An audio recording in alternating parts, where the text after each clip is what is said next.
राजस्थान के टोंक में रहने वालों को बजट से शहर में रेल लाइन शुरू होने की उम्मीद है। टोंक के निवासी आजादी के बाद से रेल लाइन की आस लगाए बैठे हैं।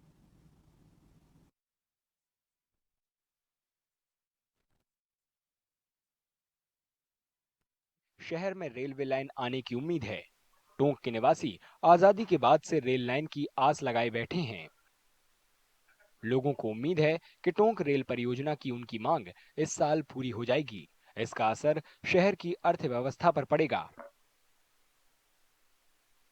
सरकार से विशेष उम्मीद है कि इस बार अगर क्या नाम से ये टोंक मुख्यालय को रेल से जोड़ते हैं तो टोंक का विकास होगा, शिक्षा मार्ग खुलेंगे और व्यवसाय बढ़ेंगे, यानी बहुत बड़ा एक विकास नजर आएगा। और अगर सरकार नहीं करती है तो शायद आम जनता अपने आप को ठगा हुआ महसूस करेगी। अगर बजट घोषणा हो जाता है तो बहुत बढ़िया बात है, बहुत उन्नति होगी टोंक शहर की, बहुत रोजगार मिलेंगे। पहले भी बजट पास हुआ था लेकिन किसी कारणवश अटक गया, कोई उसका पता नहीं है। अगर ये बजट पास नहीं होता है तो अति पिछड़ा है, तो और अति पिछड़ा हो जाएगा टोंक शहर। टोंक को नवाबों का शहर भी कहा जाता है। यहाँ के लोगों का कहना है कि रेल लाइन के आने से परिवहन लागत कम होगी और व्यापार के मौके बढ़ेंगे।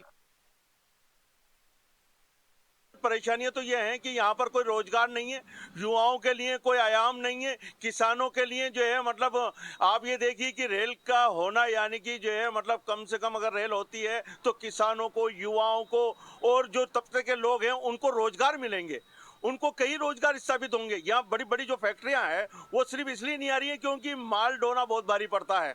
अगर रेल आती है तो बड़ी बड़ी फैक्ट्रियां खुलेंगी यहाँ पर।